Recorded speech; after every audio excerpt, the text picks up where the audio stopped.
Welcome, ladies and gentlemen, to the Soul Seekers podcast, where we believe that hunting has the power to transform lives through primal adventure as we share our mission of mentorship is conservation. To learn more about everything we do, check out our show on Carbon TV or go to soulseekersnation.com. Freedom on, everybody, and stay soulful. This podcast is also proudly brought to you by Onyx Hunt. When I first got into hunting, I kept hearing all about public land and different access and how to find different locations to hunt. I was like, well, how are people even identifying all this stuff? Well, sure enough, I came across the number one hunting GPS app, and that is Onyx Hunt. If you guys want to get better at hunting and go deeper into your scouting, Onyx Hunt is the number one GPS app for that. Join the millions of hunters who trust Onyx Hunt to find more game, discover new access, and hunt smarter. It was a game changer for me, and I know it's going to be a game changer for you if you've never used it. If you have used it, you know the power that it holds. Guys, I really hope you enjoy this episode. If you want to know more about Onyx, go to onyxmaps.com/hunt and check out their app. Be blessed, freedom on, and stay soulful. Ladies and gentlemen, welcome back to another episode of the Soul Seekers podcast. I'm your host, Johnny Mack, and today we are recapping an epic journey, an epic adventure in the state of Idaho. I'm joined by the killer himself, Flatland Sam. I'm joined by special, I misspoke, Special Agent Hanson. Special Agent Hanson and his mustache, and then our new Soul Seekers' newest and greatest mentee, my neighbor Keith Curry from New Mexico, who is going to get a full introduction into all about hunting, and then you'll be neighborhood alpha dad status. Oh yeah, it's gonna be a great time. So got him on the podcast. We're going to be talking all about the spring bear hunt that we just got back from, and this episode is, man, talk about the highest of highs and the lowest of lows, all within a very short amount of time. So we're gonna kick this off. First off, guys, thanks for tuning in this episode. Thanks for being a part of Soul Seekers Nation. It is so much fun getting to deliver this content to you weekly and having you participate. If you guys ever want to get more involved, please send a message to us on social media or go to soulseekersnation.com, hit the contact us page. If you have podcast topics you want to listen to or hear about, guests you want to have me get on, or any of that, I'm open. We got some great episodes lined up for you, and at the same time, I also want to deliver information to all of you that you want to hear. So without that, any other news and sound bites, we're going to kick this off. We just got back from the state of Idaho, third year that I have gone, and I have not notched a tag, not because I am a bad hunter, but just because it just hasn't happened. But what I did learn very quickly is that hunts happen exactly the way they're supposed to. We cannot interject and force our will upon hunts as much as I want to or we want to, and that we get to let go and let life happen. And we just, at the same time, need to be due diligence and be in the right place at the right time and put ourselves in the position to have success. And that starts with, first off, getting to our destination. So, Zach, thank you so much for hosting us up in Idaho at your cabin and on the different bait sites and all that, brother. What was it like having the Soul Seekers crew roll up to Idaho? Late. Oh.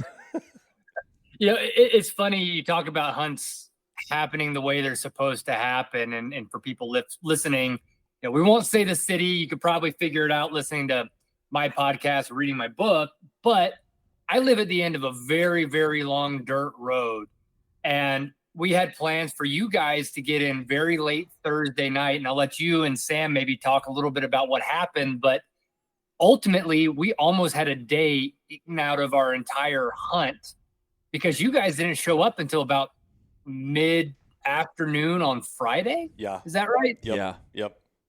So what happened? Yeah, well, so being new to the state of Texas, usually storm season hits April, May, and usually by June it's done. At least from my experience over the last, this is now my third June here. Well, typically in it's so Texas. hot by now, the storms just can't build like they have been. Right, right.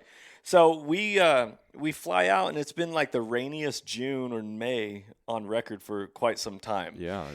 And so I planned our flight out to be like one of the last flights out of DFW or Dallas Love to get to Denver, which then Denver to Boise.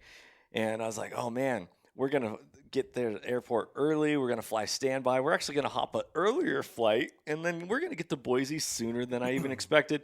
There was a giant thunderstorm, lightning storm, and all flights were delayed. Sam and I made the wise decision, and our flight was supposed to leave at 8 p.m. It didn't leave until 11 p.m. It got us to Denver, and we missed our connecting flight to Boise. We had to sleep in the airport for 8 hours until our flight to Boise with the first one in the morning was at 8:30, which got bumped to 8:50. And then it was get the rental car, did our gear all make it there, and then make the long trek to the end of the dirt road to meet up with you. And it just already was like, oh, everything inside of me, ego-wise, and wanting to be able to control the situation and make sure that it was dialed in and ready to rock and roll, like I had to let go. The best decision Sam and I made is actually to get out of Dallas because a giant storm rolled in the next day and our flights would have gotten delayed and canceled again. So it was either, figure it out or go to Denver and sleep in an airport, which that was the first time I've ever done. And I don't recommend it, but I did crush my burpees in the airport. Yeah, Nice. It was that was a whole experience in its own. I mean, it was you watch them movies of plane, train, automobiles, that. I mean, it was a crazy experience just getting to the airport, getting through the airport, and then flying out of the airport. Yep. And then arriving in Denver and everybody's, it's empty. Yeah. That was crazy. And then it's like, hey, let's find a place to sleep in the airport. Yep. Weird. Yeah. It was strange. It was strange, and at the same time, it was like a part of me was like, I've always kind of wanted to experience this, and now I have, and now I don't want to ever experience it ever again. You laugh because you've had that thought before? Oh, yeah. Yeah. What was crazy was when we woke up in the next morning and wiped the sleepy off our faces in the bathroom. Then Johnny was like, well, you want breakfast? I'm like, I guess so. Let's do it, man. Right. Let's get it going. I will say my hunting boots are way too heavy to put in a pack, and so I flew with my hunting boots on, and I never felt so good than to take them off and just all right. It's like taking them off. Yes. Let the pups out. Anyway, so we made our way to Boise. That was quite an experience. We didn't get the best sleep. We drive the 3.5 hours all the way to the end of the dirt road. And on the way in, we're seeing deer, seeing wildlife. It's beautiful. And this is filmed for an episode of Soul Seekers, which will launch next year on season 5 of Soul Seekers. So those of you who have not checked out season 4, go do so. We have... Actually, Keith, our hog hunt from this last year is the #1 trending episode on Carbon TV right now. Awesome. Yeah, That's which good stuff. he's going to get to experience here. But we filmed it for season 5, and as soon as we get to the cabin and I'm ready to roll on the camera, I get a camera error. Camera error, turn off, turn back on. And I'm like, what? Now, mind you, for listeners, when they got to the cabin, I actually wasn't there. I was out rebaiting barrels, checking cameras, doing honey burns. So this is all happening when I'm about to roll back up on them as you're going through these camera errors. Yeah. And so not only am I in a location with no cell service, I'm 2 hours away from the closest city and 3.5 hours away from modern society to be able to get a replacement camera. And I'm like, I'm filming this content that's part of the reason why I'm here. Like, I love a hunt and I want to just hunt to hunt, but a part of what I do is create content and I have to have a camera. And so I was sweating bullets. All you guys were like, oh man, well, we're still just going to hunt. And I'm over here just like freaking out silently to myself, just like, oh no, what am I doing? It wasn't that silent. It might have been silent and not using words. But so I get back from checking the 3 different bait sites we were running, and I roll up, excited to see the guys. I've met Johnny multiple times in person. Sam, I'd met you once at the Hunt Expo this past year. Eating so it was cheesecake. like eating cheesecake. Talking business. Oh yeah, days. We'll get into that. But give the guys a hug. And if anybody listening to this, I mean, even listening to your show, probably knows Johnny Mack. You're a very excitable person. You are you have an energy about you that you bring to the table. And there was a barrier there. I could see that you were genuinely concerned. I could feel it coming. You were emanating this worry that was kind of permeating everything, to be honest, because you weren't even able to be there to be like excited. You were just focused on the camera. Yeah. It's really, did you pick up on that? Oh yeah. I mean, what's crazy too is we were using the camera on the drive up. Yep. I mean, I've filmed a couple things and took some pictures and was adjusting settings, and everything was fine until we got there. And then we walked in and you fired the camera up and it was dead. Oh. But yes, I did feel it. Yeah. I mean, it was in there for sure. I apologize, guys, for that lack of high energy. However, it did get brought later on in the hunt, and we had an amazing time. So miracles do happen when you are working with the best intent and you put it out there. Things happen. So Zach, being a savior that he is and a great hell of a guy, has Starlink at his house. Shout out to Elon. Yeah, thanks, Mr. Musk. And was able to make a phone call to the wife. Actually, Zach, why don't you explain this? Because you were the one that really set this one up. Yeah, well, you first looked at a replacement camera, and you just showed me, you're like, Zach, I can have a camera ready to pick up in store in Boise in an hour. And your first question was, can I make it to Boise before the store closes? And my answer was no. And the problem with that is the store wouldn't open till 10 a.m. the next day. So then that's putting us already 2 days out from when we were supposed to start our hunt, because we're already lost almost a day from the air travel. So I started to think, I was like, what can we do? So my wife was back in Boise. We just had our third kid. So she was down in town. And I was like, look, can you do like a store pickup can you put my wife on it as, the person to pick it up? Because the store closed in like an hour and a half. Johnny did. It worked. So boom, I called my wife. My wife's an OG. So she's like, yeah, hell yeah, I'll go. So she picked up the baby. I took it off her breast and was like, we're rolling. So she went and picked up this camera for us and came back to the house that we have in Boise.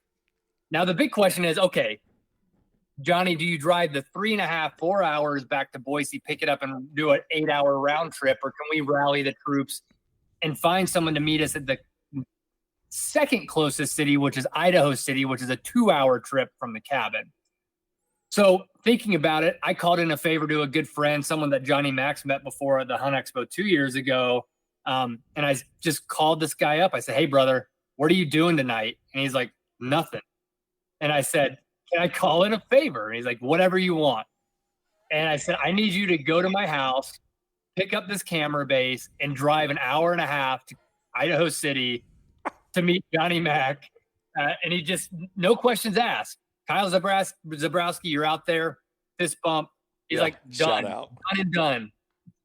And and that's how we got the camera base. And then Johnny Mack tore out like a bat out of hell and went down the road to meet him in Idaho City to get the camera base. It's so crazy. Like I'm filming you guys with a GoPro and phone scope as you set off to go do your evening hunt. And I'm like, I really, really, really want to be with you guys. And yet here I am.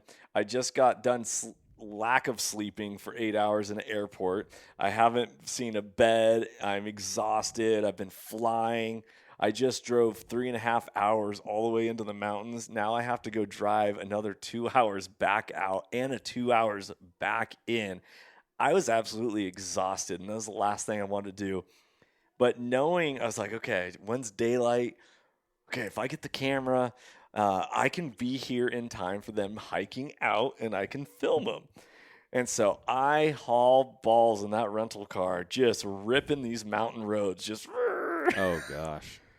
I get lost because there's not good signage and don't know what roads are Well, open. for people listening, like, this is not asphalt. This is Forest Service road that's barely maintained for 40 miles of it. So yeah, there's not really good signage saying which direction. It's, you get to a Y and you're like, okay, roll the dice, and you rolled the dice the wrong way on the way back, Johnny. But yeah, it's potholes and washouts. But it got me there, and I was like, oh man. I get the camera. It was so weird. It was very awkward because this guy's Kyle's doing me a huge, huge favor, and at the same time, I'm like, I gotta go.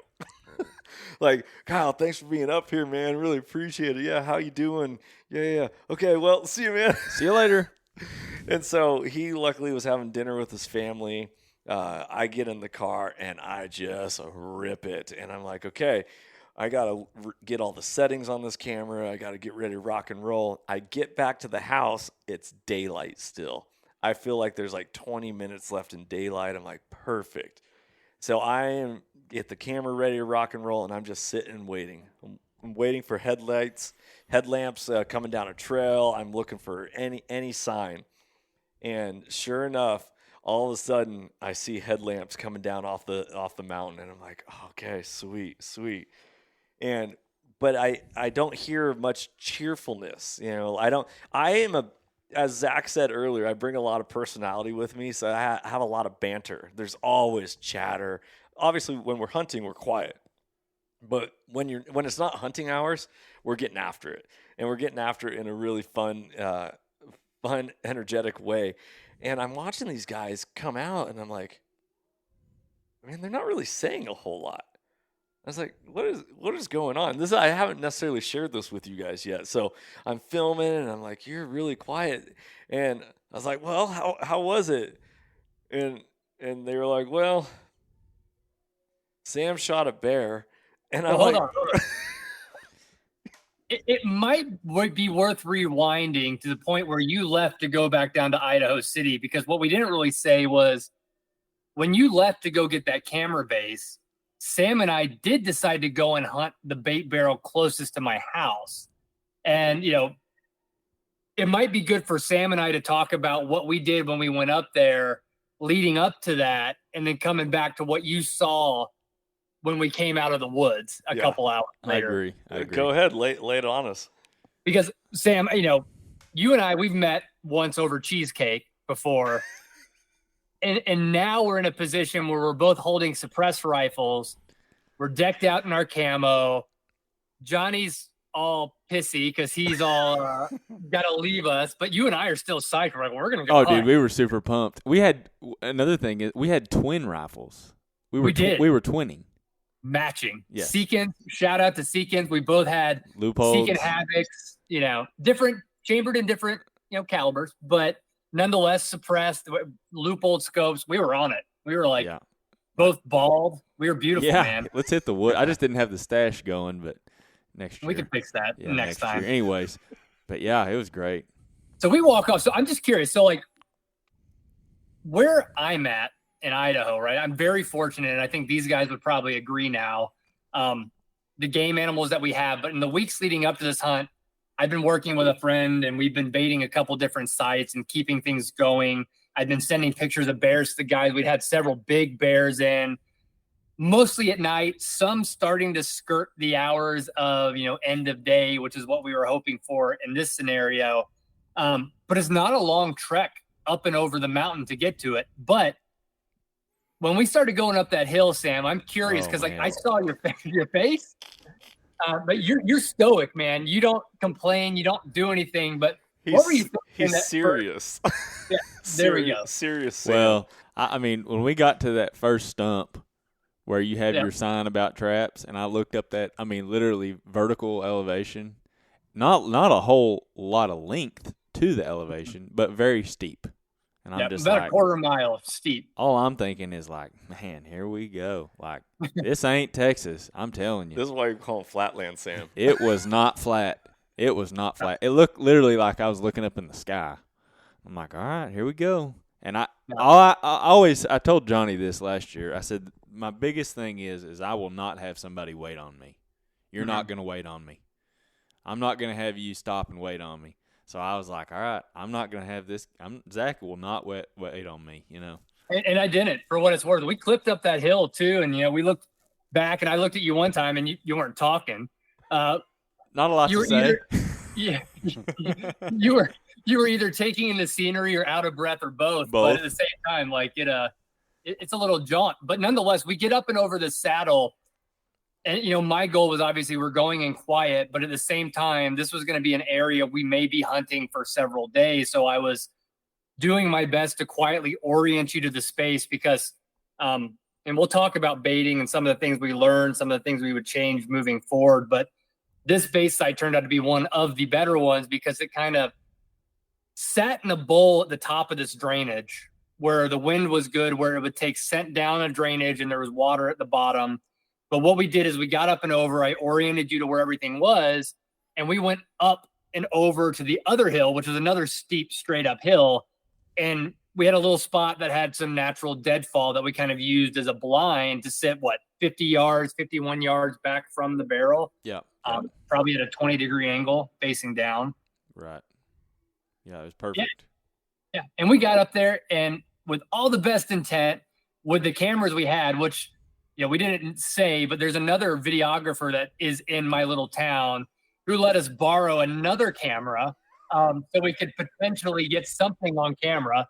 So we set up, and Sam does a beautifully diligent job. He gets his rifle set up. We're ranging stuff. I'm orienting him to where I think bears would come in at. He sets up a tripod with his camera with a GoPro on it, so we have something on us as the shooters. We're zoomed in on the barrel. And we kind of dig in for the long wait because it was about 6 p.m. when we got up there, I believe. Yep, that's about right. Yeah, and it was crazy because, Eric let us borrow that little camera, and it was just like, all right, here we go. So I had to try to learn how to use this thing quickly, it wasn't too hard, but I had it aimed right at the barrel. All I had to do was power it on, and we're golden. It's game on, you know what I mean? And yeah, it was wild. So what happened? Well, Sam and I spend the next close to 4 hours getting reacquainted, catching up on kids, wives, the whole nine, quietly, of course. And as the day went on, and I wrote an article, these guys have read it already, but to be honest, I think, I don't know if it was the energy you had brought Johnny at first, but my mind was kind of elsewhere. Like I knew these bears might be coming in, but for some reason, I think I'd mentally written it off, especially as time kept ticking by. I kept thinking about, I hope Johnny's not lost, which you were. I hope, So I obviously wasn't hoping enough, or I was right to have that worry, I guess.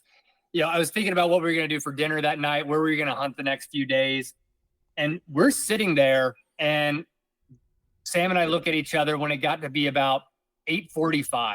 Last light was at 9:45, I think, maybe 9:40. Mm-hmm. And we're like, the witching hour's on. So when that witching hour came on, that last hour before sunlight faded, we're like, we're on. We're quiet. We're doing everything. We're just going to sit and watch. And then it just 5 minutes went by.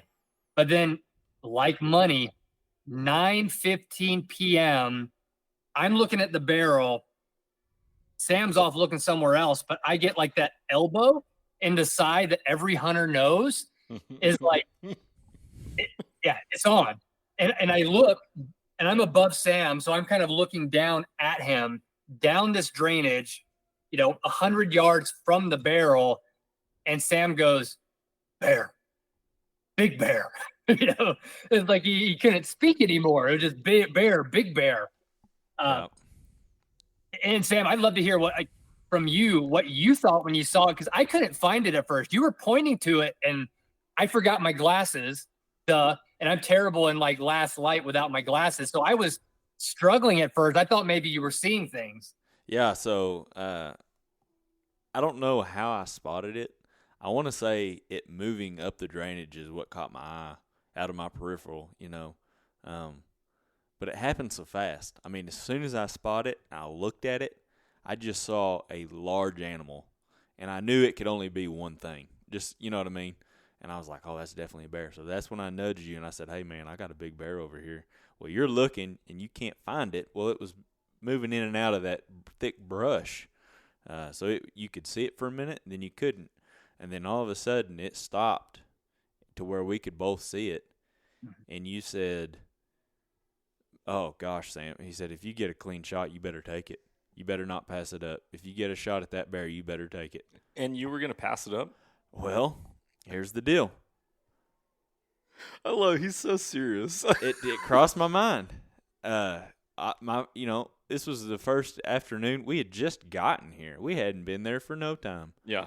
And my first thought was, man, Johnny would love to see that, Yeah. I wish Johnny was here to see this. Yeah. But then that flashed through. It all happens fast. You know what I mean? We're talking seconds, milliseconds. Mm-hmm. My first thought is, Johnny's not here. Maybe I should hesitate, not do it. Mm-hmm. But then Zach was like, if you get a shot, you better take it. And then I just pivoted, offhand, shouldered it up, and just hammered on it. What's funny is in that moment, right? Like when I did see the bear, it was a holy shit moment because it was one of the big bears we had on camera. Like, I think Sam and I afterwards both talking, this was a big bear. It was a big Idaho bear, and it turned out to be exactly that. But, in that moment, I said, Sam, take it. But when he turned to look down the drainage, brought his rifle up, we had no time to turn either of the cameras on. None. Yeah. So we had cameras sitting there, and maybe we could have turned them, but we might have lost our opportunity. So we left them. And I actually reached into my pocket just to show how fast this went. And I had my iPhone halfway out of my pocket when that 7 PRC just rang out. And, I was still looking at the bear. And I think Sam and I both saw that bear jump 3 feet in the air, bucked like a deer would, and just bolted down the game trail he was on, down the drainage. Yeah, it happened so fast. And, people always say that in hunting, that it just happens so fast that you don't realize it. But this one truly, in all of my hunting that I've done, other than, hog hunting or whatnot, but it happened so fast that you didn't have time to think about it. All I had time to decide was, yes, I'm shooting this bear, and rifle's up, safety's off, press through the trigger, and that was it. And it happened fast, but at the same time, I watched it all happen. Mm-hmm. Athletes and people like that will say that they can see time slow down, work through things like it slows down. Time slows down, and that's how it felt like when I squeezed that shot off. Because I told y'all this, that when I shot that bear, I watched the shockwave go through it. Mm-hmm. I could see it, and so I knew it. When I saw that, I knew, oh yeah, we're in good now. Well, it's funny because that confidence is something that we'll get back to, because immediately afterwards, you and I turned to each other, we high-fived, we hugged, we did all the things. Like, that was a big bear. We were talking about how it was some cheesecake. Yeah, cheesecake. Exactly. We're like, that was at least 800-pound bear, jet black. Best bear ever taken in Idaho. But you had every bit of confidence that I've ever seen in anybody that you made that hit. So for listeners, the only interesting things that make this a little bit, or will make this interesting, is when that bullet impacted that bear, it didn't make a noise. Not a grunt, not a growl, not a thud, nothing. And when that bear went down that trail, which was covered in buckbrush, which we became very intimate with, is very loud for any critter moving through it, not a sound. Sam and I sat there quietly and listened for not too long, probably longer or shorter than we should have, but we didn't hear anything. And we were a little confused at where did this bear go? Was there a bear here? And I don't know, Sam, you've done some bear hunting too, but this is the first bear you've taken. But were you a little shocked at the lack of noise or anything that happened after the shot? Yeah, like the bears that I've experienced in Idaho or in Maine, shooting them up there, you hear them flashing around, thrashing around. You know what I mean? They make noise. This thing literally sounded like it took 10 steps down the trail and sat down. It was silent. It was eerie silent. It was so silent that I thought, man, is this thing going to come back up after us, It was strange. It was silent. Weird. And, what's funny is that shot rang out about the time Johnny was probably only, as the crow flies, quarter mile? 400, quarter mile away from us. And you didn't hear anything, even the shot. Nope, nothing. Yeah. Shout out to Huxworks. Yeah, shout out to Huxworks Suppressors. Excellent. I didn't hear a thing. So, just to speed this part of the portion up, you guys go down and you look for blood. Yep. No blood. No blood. No fur. No nothing. Nothing. Not even a spin area and all that. We got a guest. Kaser, love you, buddy. Thanks. Say hi to Zach. No, he's right there. I'm behind you. All right, buddy. Good night. Okay, very good. Shut the door behind you, please. So you guys don't see anything. We know, wounded animals go downhill. They go towards water. Yep. So especially bears, but in general, no wounded animal is going to run uphill, right? That's super painful. So you guys don't see anything. No, nothing. And so, and I don't want to cut your part of the story off, but that's what you guys end up hiking out, and you don't look that happy. And I'm like filming, and I'm like, "What's up?" And you're like, "Well, he shot a bear, but we didn't see anything. We didn't find anything." Yeah. And in that time, we were talking on the way down the hill, and we started to have like those little self-doubt things. Like Sam's like, I felt confident with the shot, but there's no evidence that we shot anything. So there's like, well, Sam is so damn self-aware. He's like, I could have missed that bear. I'm not like some crack shot all the time. Like there is a possibility I whiffed it. Yeah. And that gave us self-doubt for the next 24 hours, really. Yeah. I try not to let my ego get in the way. I know what I'm capable of, but I keep my ego in check. I try to. I'd like to think I do. So I wouldn't. I was confident on what I saw, but I wouldn't write off the fact that I could have made a mistake, and I have made mistakes. So I was confident, but I was concerned. So I want to jump in here real quick. So Sam got me my very first hunting lease this last year in Texas. So I had a hard, difficult deer season last year. And I learned very quickly that blood trailing animals on flat ground is extremely, extremely challenging. So when you hunt in the mountains, you have the topography to help you out. Already, a wounded animal's not going to go uphill. It's going to go downhill, path of least resistance, all this. Well, I ended up shooting my buck in November offhand at 125 yards. And I saw nothing but fur in my scope. It didn't mule kick. It didn't anything. It just turned and ran. And my heart sunk. And I remember texting Sam. You remember me hitting you up? I have the text saved. Oh, you do? Oh, you better do. I'd be like, dude, I just shot a deer, but I don't even know if I hit it. But then you immediately said, but there's no way that I missed it. Yes, but there's no way that I missed it. Yeah. Like, I don't miss. And I say that in a confident way. Like, yes, we all miss. But when I go to the free throw line, baby, and that game's on the line, I'm dropping it. I don't miss. I have confidence in myself. I believe that I will always hit the mark. So I'm just self-doubt getting in me. I got it on camera. Those of you who are listening to this, you want to watch it, go back and it's episode 5 of of season 4 on Carbon TV. You can see that the deer does not even respond to being shot other than just turning and running. So I'm just down in the dumps. So knowing that I shot a deer offhand at 125 and knowing that this bear is supposed to be bigger than this deer, and I know how good of a shot Sam is, but he didn't see any blood, I'm like, you didn't miss.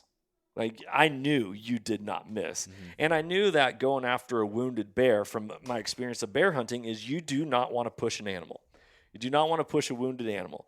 Let it die. Let it die in peace. Give it multiple hours. Wait. It's nighttime. It's not hot. It's going to be cold. The meat's going to be fine. Even if we don't go in till morning time, we're totally fine. We'll track it. So I'm like, yeah, you guys shot a bear, right? And you thought we were kidding. I thought you were joking because you had so lack of energy. Yeah. Where it's like, yeah, well, I don't know. And I'm like, hold on. Was this a monster bear? Well, yeah, it was a monster bear. Well, you didn't miss. Like, get excited. And it was the weirdest emotional roller coaster, from missing the airplane, missing the layover, sleeping in the airport, driving all the way out, having my camera break, driving all the way back in, driving all the way back out to hear Sam say, I shot a bear. And I was like, are you kidding me? Like, let me see this bear. Did you get on film? I got you cameras. Like, you're like, oh no, we didn't film it. I'm like, oh my gosh, come on. The camera was in between me and the bear. So if I would have had to reach in between me and the bear, rotate the camera 180 degrees. And he was already looking up at us. He was already aware. He did. I don't think he knew we were there, but he knew something was going on. Mm. Yeah. If that makes any sense. Yeah. So that night when we go back to the cabin and I'm like, hey, my camera works. I'm excited. What's the plan for tomorrow? All that. We knew that we had to track a dead bear. We knew that we were tracking a dead bear in the morning. But Zach, you were like, whoa, we might as well sit the bait barrel and see how that goes. Which, hindsight 2020, I'm going to just say this right now. Don't sit a barrel that has already had activity at it and gunshots. From previous bear hunts, what I know is that where there's one bear, there's more, and a gunshot doesn't scare bears off. However, this is such a small little drainage that you cannot escape the scent, and the scent is just going to blow out that canyon, not your gunshot. And so we went and sat that bait barrel in the morning for, about an hour and a half till it was like... Yeah, we got in early before. We were like 4:30 a.m. We were up that hill, sitting in the same spot. I think I knew there probably wasn't going to be a bear, but I also knew we couldn't start really tracking till daylight anyway. So we kind of sat and waited. But, Johnny, I think you were the first one to say amongst us, like, once that light started to creep over the hill. Yeah, let's go find this bear. And we were all freezing our asses off. Yeah, it was a cold morning. It was a cold morning. Yeah, I was like, okay, guys, I'm tired of sitting here. I don't think a bear's coming in. Let's go find this. And so we all set off with the intent that, hey, it's going to be the first full day of our hunt, and we're going to have one bear in camp already, and we have 4 or 5 days ahead of us. Mm-hmm. It was looking very hopeful. Oh, absolutely. Until it wasn't, and there was no blood to be found. Nothing. And I'd like to hear this from your point, Johnny, because the night before, Sam and I had gone halfway down this drainage before we pulled back out, where we saw no blood, no sign of paw prints in the dirt, and nothing. And it was like, in this drainage, there's literally only one way to go, unless you go up a steep uphill one way or the other. And Sam and I were confused. So I think we were both excited that you were there to act as a new set of eyes. So, like, in that sunlight, like, what were you seeing and looking for? And, like, when did your confidence start to wane? So there was a couple down logs over the trail that I was expecting there to be blood on. At some point, like, even if we're missing drops of blood on dirt or leaves, when a bear is going to get up and over a log, it's going to drag its belly, whether it's bleeding on the side, that blood's going to run down the fur is going to smear on the log, anything like that. And we crossed a couple logs, and I didn't see blood, and I'm like, and at that point, if you remember, Zach, I was really diligent and being like, where did you shoot this bear at? And remember me being like, no, what was the position? And Sam's like, well, it was quartering away, but it was turned back like it was an articulated hauler, for those of you who are big fans of construction vehicles and have little kids, Yeah. And I was like, okay, so point at me, physically touch me where you were aiming. And what you've always said about bear hunting is you aim middle. Yeah, I mean that's up there in Maine. That's just everything. That's what I was told from the beginning. Their vitals sit further back, favor away from that shoulder, and just stay away from the shoulder. Shoot behind the shoulder. Okay, so we got a bear rug here from one of my spring bears here, and Keith, you being a brand new hunter, you're going to be experiencing this. Our vitals sit behind our shoulders. If we were on all fours, the heart and lungs would be right along our traps. So Sam likes to aim middle. So if I'm holding up this bear rug, middle would be like middle of the body. Look at where this bullet is. See that bullet hole? Yep. Is that closer to the middle or is it closer to the shoulder? Close to the shoulder. Bingo. Not to hate on Sam. Well, I'm not. Listen. You got to understand too. This bear was like bent in half. Right. And listen, I'm not attacking you, brother. I know you're not. Okay. But the way I wish I could present you with exactly how this bear was articulated. And all the listeners, by the way, this is the exact conversation that took place on the trail. Because here's the deal. I hit exactly where I aimed. Yes, you did. I mean, exactly. As soon as what was the first thing I said when we walked up on it? Oh, that's exactly where I was aiming. Yeah. You nailed it. Just not in the vitals. Right. Right behind the rib cage. So we're having this debate of like, well, Sam, where were you aiming? And I'm like, okay, it wasn't far enough forward to hit lung. I was like, you might have hit liver, probably hit guts. Mm-hmm. And he's like, well, yeah, probably hit guts, but it probably caught lung because of the way it was angled, where it was back shoulder, lung, and all that. I'm like, okay, well, if it's hit back shoulder, front on lung, you might not have an exit wound. Now, at this point, this is the first time I've ever hunted with a 7 PRC. I don't have a lot of experience with that caliber. We were hunting with a Hornady Precision Hunter 175 grain ELDX. And what I know about the ELDX bullet is that inside of 300, it acts like a grenade on animals. It hits and blows up, just It doesn't retain any weight. So outside of 300, you're going to get a lot of weight retention, and you'll get your pass-throughs and all that. So I'm like, okay, here's a potential gut shot bear without an exit wound. And this thing's not going to bleed very much. So we go down the trail, and we're not finding blood. Now, Zach, you being a licensed trapper in the state of Idaho, and that's a part of what you do, you also had wolves on camera prior to us showing up at camp. So it being a natural pinch point is you ended up setting some wolf traps up. Yeah, a little bit further down that drainage where these wolves have been coming in and out, and, a little bit behind these logs where a wolf would step, but probably not a bear unless it were running, as we found out. So they were set for wolves. Likely wouldn't be able to snag a bear by any chance. But yeah, they were down on the same trail, MB 550s or 750s, sorry, right in the area where that bear was running. So we go down, and Zach's like, watch out, guys, there's wolf traps. And I'm like, oh, okay, well, I definitely need to be wary of where I'm stepping. At the same time, I'm like, dude, if the animal is recklessly running through this trail, it's going to hit a trap. Because at that point, they're less concerned about where they're stepping and what noise they're making rather than just get me out of here, get me to safety. And especially a wounded animal, it's going with adrenaline and all that. So we go, and the third trap is tripped. Mm-hmm. And I look at this trap, and I'm like, well, that's interesting. So the bear tripped the trap. Exactly. Yeah, I didn't think that right away. I didn't either. You didn't.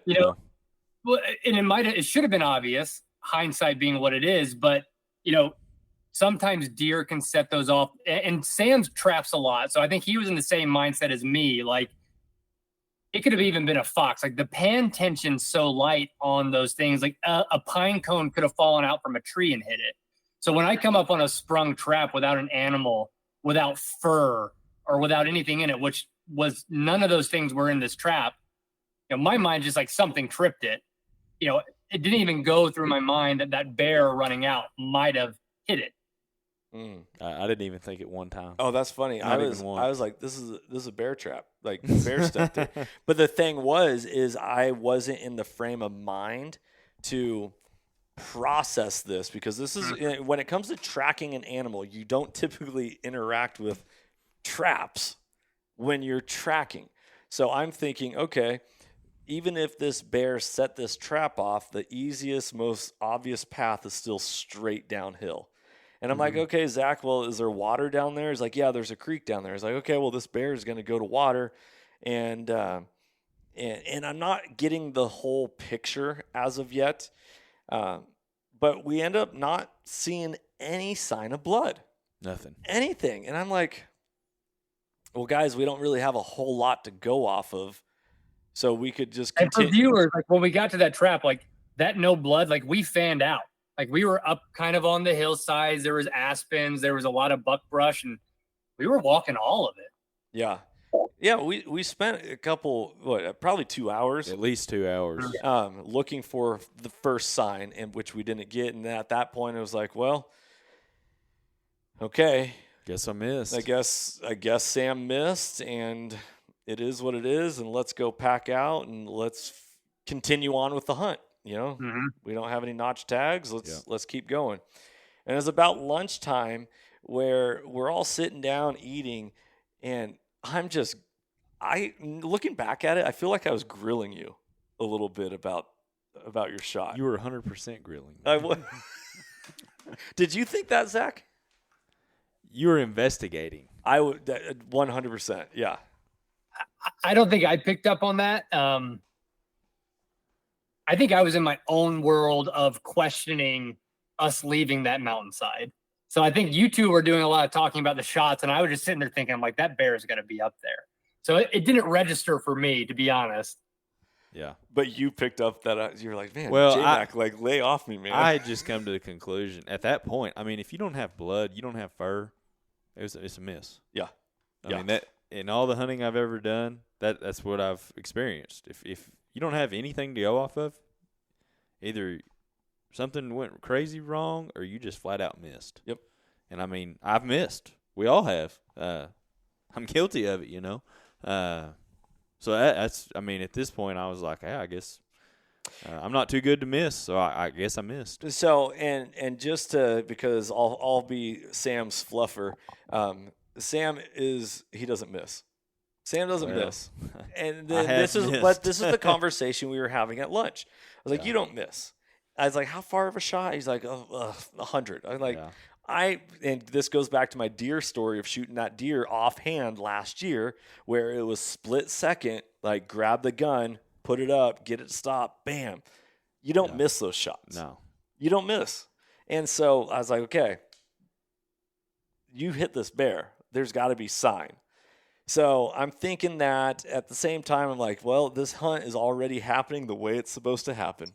We can't force it. If it's meant to be, it's meant to be. And if it's not, then, it is what it is. So, Zach, you start hearing this conversation, and we more or less conclude that we got to find this bear.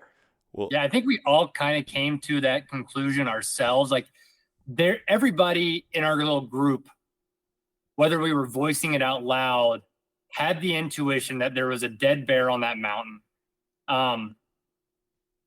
And I don't know if you guys remember, but while you guys were going back and forth grilling each other, I was text messaging one of the guys who had helped us baiting and everything. He shot a lot of bears up there, and I was kind of texting him the scenario. I'm like, yeah, man, we kind of gave up. Like, we're going to go spot and stalk now. And he's like, look, man, he's like, the 2 bears I've shot up there, big bears, like, they didn't bleed at all. And I think when I read that to you guys, after y'all were going back and forth, determining Sam did not miss that bear, like that was kind of the final nail in the coffin for us to be like, let's put up or shut up. Let's get back up there and find this bear. Yeah. That's exactly, yeah. You owe it to yourself, but you owe it to the animal. Like, 100%. You shot this. Let's go get it. Let's bring it home. Yeah, absolutely. And we came up with a plan, and we said, you know what? Let's go bottom up.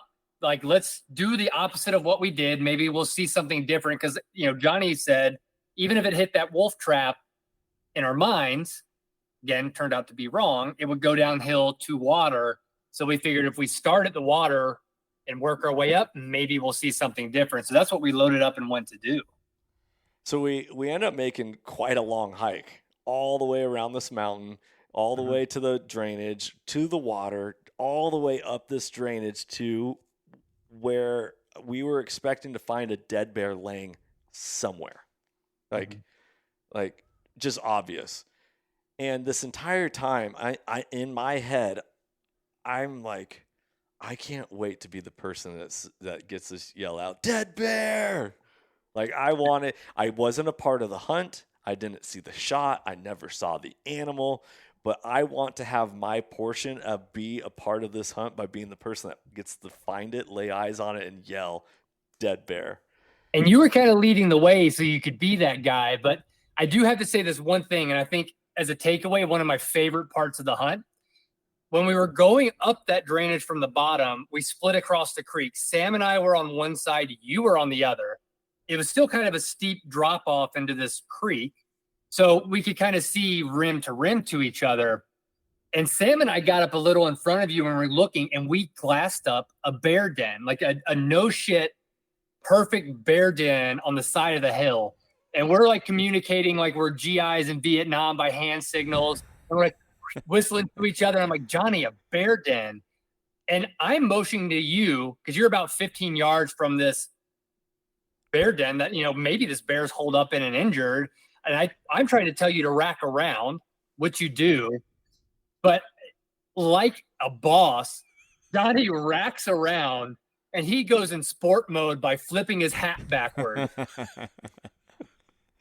And this dog just gets up there like he's going to do some spelunking with a, rifle, with his Kelpie rifle, and just goes in there, no problem, ready to just go snuff this thing out. And that just cracked me up, and it was awesome. And you're like, no bear. And we just kept moving. Yeah. Dude, it was I was gamer. I'm a gamer, dude. You can't fake it. No. You can't fake it. No. You ever seen the movie Over the Top with Sylvester Stallone, where he's a truck driver and he does arm wrestling competitions? No, I have. He always turns the hat backwards. He always does. Yeah. It was game time. So we make our way all the way up to the sprung trap, and I'm like, dude, is this it? This is where we left off. And at that point, what were you guys thinking? I was back to square one. I'm like, yeah. My only other thought was we're just going to have to walk, what is it, grid pattern this entire mountainside, which I was prepared to do. But it also didn't give me a lot of confidence that there was a dead bear here. Yeah. Did your heart sink at that point? It didn't. No, not necessarily, because I after as much country as we covered, I was, in my head, I was like, well, I missed him. Yeah. I missed him, Yeah. I just chalked it up as a miss. Isn't that interesting? And Keith, you have military experience, so you've shot guns. You understand about target acquisition and hitting your target and all that. It's so easy for self-doubt to creep in. But when I look at Sam, I'm like, no, you didn't miss. Mm-hmm. That was something that I really took away from the hunt. It's like, okay, no, Zach, if you don't believe in yourself, I actually still believe in you. I still believe in you. Well, it wasn't that I don't believe in myself. It was that I don't want my confidence, my ego, to overthrow my ability ever. And I'm like very self-conscious about that. Yeah. So I could tell, and Sam, not to cut you off, but like the one thing I could tell too, and you can tell me if this was the right read or not, I think you were feeling guilty that you were eating a significant amount of time out of our ability to go hunt other animals. And if it was a miss, let's move on from it so we can get out there and That's right. find other bears. Yeah, that's right. 100%. Yeah, I mean, we still had so many days left. Let's get past this and move on up the mountain. That's kind of where I was thinking. Yeah, I love it. I was in that spot until I saw the bear trap from the opposite angle. And I looked at this bear trap and wolf trap, not a bear trap. Oh, sorry, wolf trap. Yeah, when I looked at this wolf trap and I looked at the trail that I just walked up and I looked at the trail that I walked down in the morning, I was like, if I'm a bear and something startles me, I'm going to change course. And at that point, I go, hey, Sam, go look over here, because that was the second most logical path of least resistance. Even though it started to go uphill, I was like, you got to at least check that out.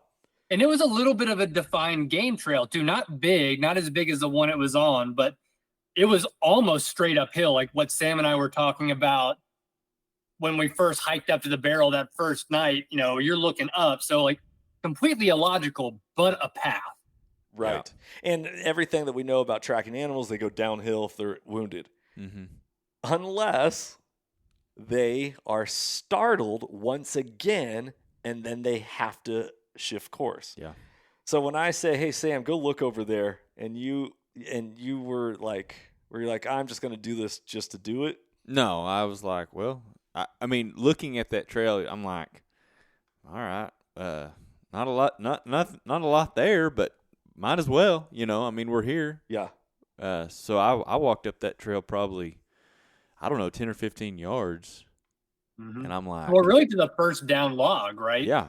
It wasn't far, but it was so thick and so dense that it almost didn't. You almost would look at it and go, a bear wouldn't go through there, you know.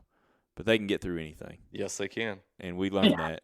And I looked down and I said, "Oh my gosh, this is good red blood, guys. Here we go. We're on it. We got blood, boys. We got blood." And you should the immediate energy shift happened, and it was like, game on. Now I want to ask Sam a question, but I already know what his answer is going to be. It is not. But Zach, when we found blood, when that first thing happened, what was that your first experience of like truly trailing a blood trail? I'm going to sound like Sam here. No.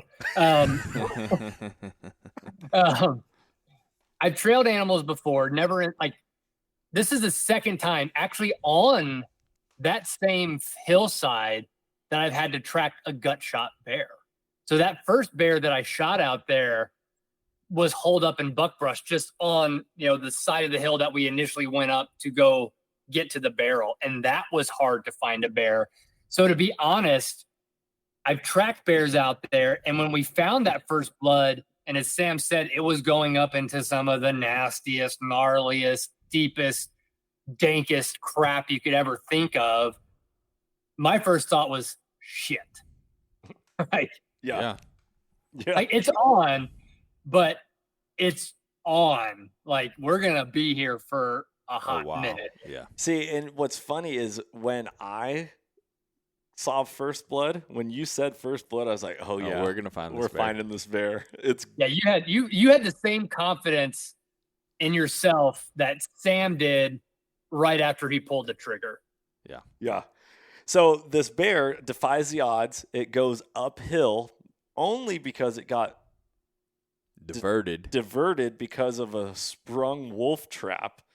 But what was interesting is that this was the defining moment for me, is if this bear trail would have continued uphill, I'd be like, okay, guys, we're not going to find this bear because it's not mortally wounded. It's obviously climbing a steep mountain. It's maybe we'll catch it later on this hunt. But when it went uphill and then it took a hard right and it started paralleling the hill, I was like, oh, it's on, baby. It is on. We are finding this bear, and we are finding blood after blood after blood after blood. It was walking on logs. It was going through brush. It was but it always maintained not going uphill. It always maintained side hilling the entire time, which I was like, okay, perfect. And I don't honestly, guys, I don't know where I got this skill set from, but something in me, I can find blood. It's kind of, it sounds braggy or like arrogant, but I somehow. I wrote about it in that little article. Like, I've done some tracking jobs. I'm colorblind, so I struggle. So I always get petrified. And for people who don't know, the buckbrush up there are green leaves with red dots. It is a real mind trip. And watching you get started, A, the excitement, and B, like, it was like if you had a tail, you would have been wagging. Oh, gosh. Yeah. You were on it, man. Huge tail wags. Oh, yeah. Until what? Until we ran out of blood. I will say, those of you who ever have to blood trail an animal, get on all fours. Get to the level of the animal, and look at the terrain, and you'll start to see, like, okay, this is logical of where an animal would walk through. Yeah. That really helps. When you stand up and you're looking at the ground from, 6 feet up, it looks completely different. You got to get to the level of the animal and look, and then I'll be like, okay, well, yeah. How many times did we look at each other and go, well, what makes sense? Yep. You know what I mean? What makes sense? Yeah. And for the viewers listening, or viewers, well, I guess not watching, but listening, like, we found that first blood at the bottom of that hill above that sprung wolf trap at 2 p.m.? Mm-hmm. Mm-hmm. And, I don't want to foreshadow too much, but I think everybody here knows we found the animal, and it was near last light. Yep. So we had 6-7 hours of tracking. Yeah. And when you said, like, you were on it until we had blood, good blood. It was side hilling till we didn't. How many cycles of just like depression and spitting did we go through as a group? Yeah. It's hard to even quantify it. Like, I don't know. But in what's bizarre is we weren't traveling that far. No, in 6 hours, we went less than a mile. Less than a mile. I mean, it was at 0.85 of a mile in 6 hours. That's slow moving. So it was really interesting. And it's blood smear. It's like we were looking at the thinnest blades of grass, and like, that looks like blood. And so many times we would second guess ourselves. Is this blood? But because we had a hunting partner there to be like, I think this is blood. What do you think? And it's like, okay, yeah, that's blood. It is. Yeah. Like, okay, fire still burns. Let's keep going. And then we'd find a bed where he laid down. Yep. You know what I mean? So then it was just like, oh man, So it was quite a story, and this blood trail we could talk about forever. Ultimately, because it took forever.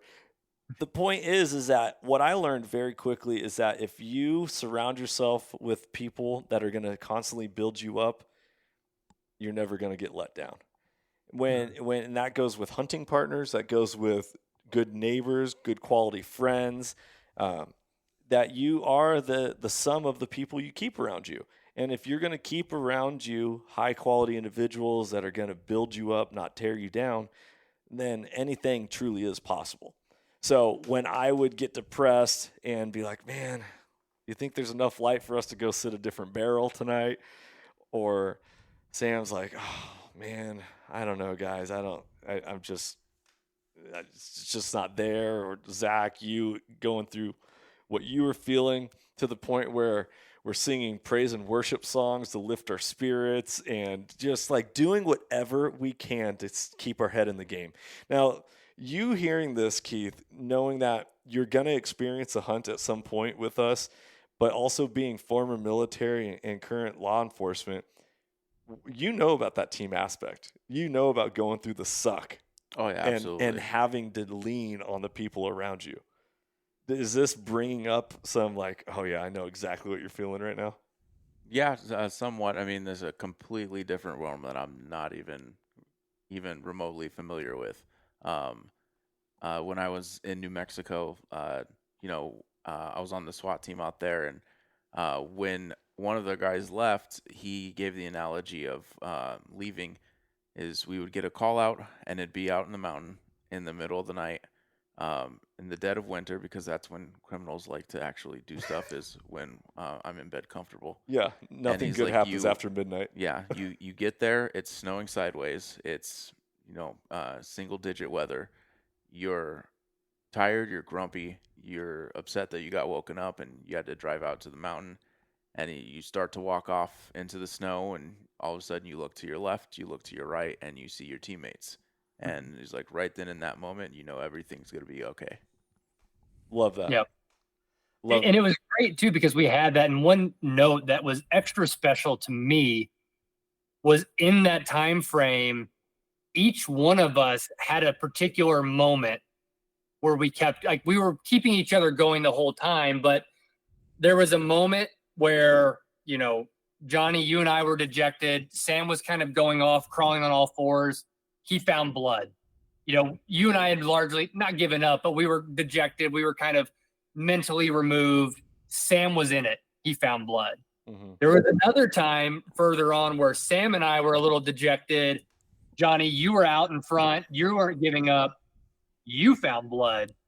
And then similarly towards the end, Sam, you and Johnny were talking about going sitting other barrels, and I was hands and knees down this little rabbit hole, colorblind Zach, and I found a tiny drop of blood on a leaf and got confirmation. And we each had a moment to rise to the occasion and kept us going, which was really cool and special. It's something I had not experienced on any hunt or any track in my life. Yeah, it was really special to see. Yeah. And this is why I have a difficult time wanting to hunt solo. Is I understand how sometimes you want to be alone and be in the stillness of the wild and God's creation and all this, but I love the camaraderie. I love to be like, man, did you see that? Rather than being like, oh man, I wish somebody could have seen that. Mm-hmm. And so that's why I love to hunt in a group. That's why I love hunting partners. Why Soul Seekers is community based. Is mentorship, is conservation. Is that when you involve other people, oh man, the biggest smile happened. Like this world, it's like we're living out our purpose. Like, are you picking up on how much fun this hunt was just through the story, or are you like, wow, this really sounds like a suck fest? I mean, initially there, I was like, man, this really sounds like the traveling started bad. The camera going, I was like, man, these guys just they love the suck, I guess. Yeah, but the suck is what made it so crazy. Yes, and great. Yeah, I mean, it was great. So, long story short, because I want to wrap up this podcast without making it too long, and you guys get to see this on an episode this next year. Is we make it to out of the buckbrush. By the way, on top of this being mentally exhausting, it was physically exhausting because you're constantly fighting through this thick brush the entire time. Didn't bring enough water, we were not prepared to track as long as we did. We get to an opening where all of a sudden it's wide open. And at that point, I'm like, well, if the bear is continuing straight, it's going to go and it's going to drop down into this other drainage. It could go right downhill towards the creek. Who knows where it went? And I took a seat and I just sat down and I was like, all right. I think you actually said, I'm tired. Yeah. I was like, I'm tired. I've reached my end of, I don't think I can find any more. Mm-hmm. Well, and once we hit that clearing, you continued down that game trail with nothing. Yeah. There was nothing. Yep. So you, after probably about 10, 15 minutes, decide to take a little stroll to the right. Well, see, Zach, he went on up. He's like, well, I'm gonna, Johnny went straight. You went straight down the trail where the opening hit. Zach went up, and I thought, well, let's go look. Let's go see if I can find a game trail that goes down. Yeah. So I just took off walking. Yep. And you found blood. I did. I start and I actually had to go downhill a pretty decent amount before I found blood. So when you found blood and you knew it was going downhill. Because when it got open, if this bear was not mortally wounded, it would have just continued walking straight. Guns blazing. Yeah. But it hooked her right. Yeah, and as soon as I saw blood on the downhill side, I knew, oh, this is it. It's over, this is it. So you give out the, hey, guys, we're back on blood, and every spirit just goes. Johnny came through the brush like a deer in heat. I think he pushed Sam out of the way. Yeah. He almost pushed him off the log. Yeah. I need to see this. He didn't even have his hat on. At that point, you intentionally, it feels like, did not continue going forward. Yeah, and I said that. And I don't know why, because traditionally I would just keep moving forward. Yeah. I've blood trailed a lot of animals for myself and other people, and so but for some reason, you stopped. I stopped, and I said, come on, guys.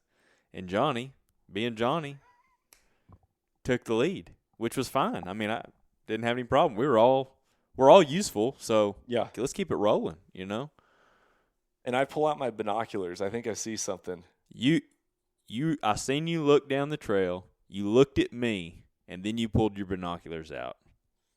And at that point, I knew he's looking at something. Did you see me do that, Zach? Yeah. Did you register that as well? Like that I laid eyes on something? Yes, because I think I noticed because you were smiling. You had just gone from saying I'm tired, and like you were ready to throw in the towel, to actually smiling for the first time in the last 6 or 7 hours. That's right. Yeah. And I pull out my binos and I glass up a dead bear laying in the buckbrush. And I get to say, which I thought about the entire day hiking in, being like, I want to yell, dead bear. And I freaking yelled, dead bear. Did. You freaking yelled it. Dead bear, boys! Woo! Yeah. Talk about like the ultimate wanting to embrace. Oh yeah.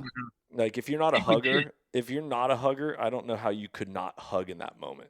That just like we reached the climax of the mountain that we were climbing, and that was to find this bear, and it took 6 hours just in that portion, not counting the 2 hours we spent earlier that day.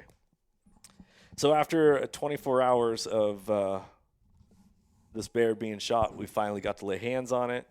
It was not only just a good-sized bear, it was a very big bear. Skull measured 18 inches and 3/4. Boone and Crockett is 20 inches. Mm-hmm. And it was every bit of a big bear that you would ever want. Yeah, it's crazy.